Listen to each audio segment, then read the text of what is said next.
Man, my conservators, they're in charge of my money, man. I would love, bruh, I would hook you up, dog. But you got to get it from the truth. Why did they seek a conservatorship at the outset?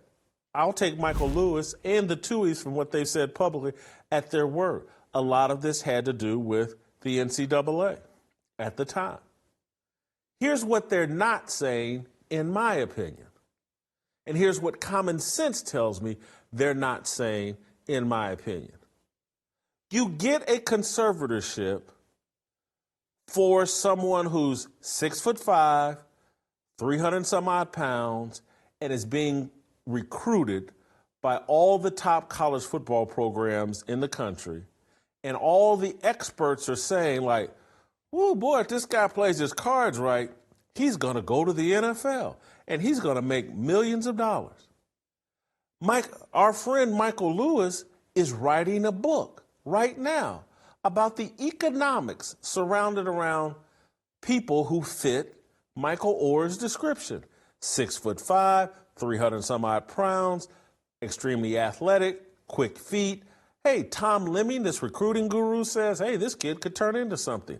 All these coaches from Nick Saban to Houston Nutt to, they're all showing up. Whoever was Phil Fulmer, I think the coach at Tennessee at the time, they're all showing up and saying, hey, this kid, with his athleticism, and if we can get him into school, and if he, doesn't get in trouble, he might make millions of dollars. And there's a book that Michael Lewis is writing that's talking about the economics around left tackles. And so you know why you would get Michael Oher a conservatorship? Because Michael Oher has 11 siblings who all grew up like him. Michael Oher has a father who abandoned him, who could, depending on the situation, try to creep back into the picture. Or maybe he's dead, I don't know. Michael Oher has a mother who's addicted to crack cocaine, who birthed 11 kids. Most of these kids, according to Michael Oher's 2011 book, they don't know their father. And just like him, their mother would abandon them, leave them locked out of the house and disappear for 3 or 4 days at a time. They were scattered into the wind in foster homes. And then if you read Michael Oher's book, he loves his siblings. He makes that crystal clear. And so you enter into a conservatorship so you can provide him his needs without getting in NCAA trouble. You can make some medical decisions for him while he's a kid and while he's in college. But you also enter into that conservatorship so that Michael Oher, if he comes into millions of dollars, can always tell these 11 siblings and his mama or his daddy, or when you got 11 siblings, you know how many cousins you have? When you got 11 siblings by 7, 8, 9 different daddies, you know how many cousins you have? You know how many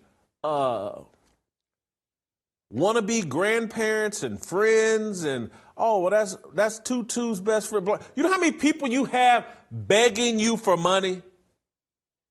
And do you know what a luxury it would be to be able to tell people, man, my conservators, they're in charge of my money, man. I would hook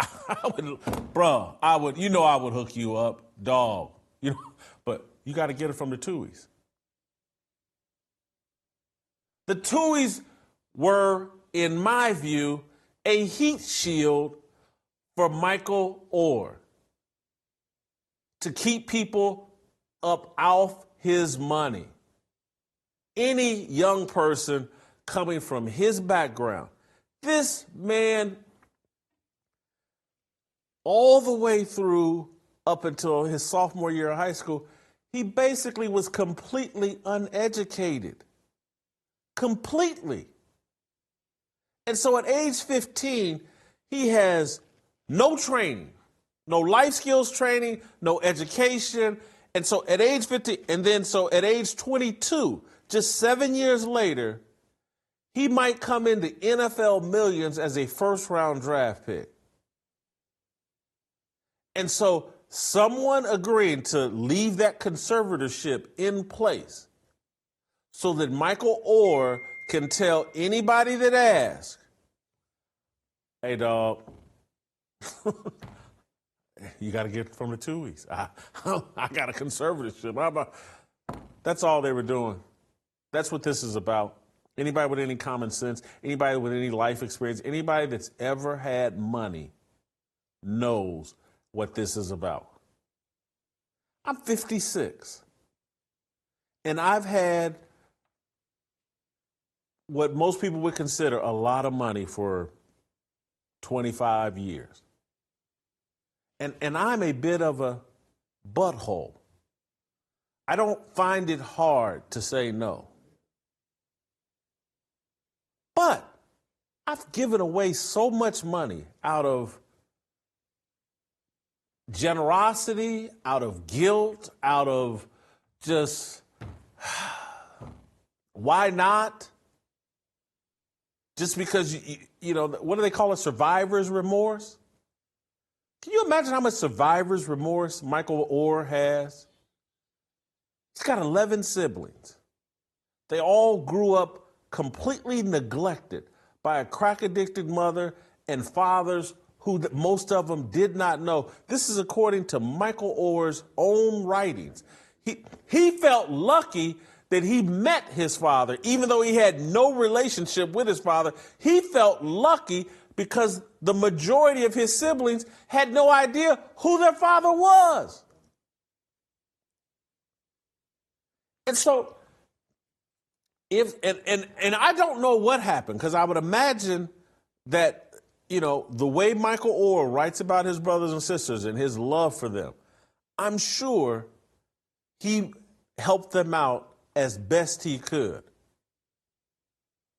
But the conservatorship was a favor that they left in place so that Michael Oher could tell siblings, mama, girlfriend, baby mama, hey, the Tuohys are my conservators. I don't make those decisions. And the reason I say that is everybody's right, oh, they're in charge of his money. Michael Oher has made no allegation that the Tuohys stopped him from doing anything. He hasn't made, oh, they wouldn't let me buy a car, or, oh, they wouldn't let me do this, they wouldn't let me do that. This was a deal that was put in place so they could support him when he was at Ole Miss, and then after that, once he got into the NFL, he was free to do whatever he wanted, but they left the conservatorship in place, not because they were controlling him, because they were giving him an out, an excuse to tell people no. If it was something more than that, Michael Oher would have made that allegation. Like what you saw?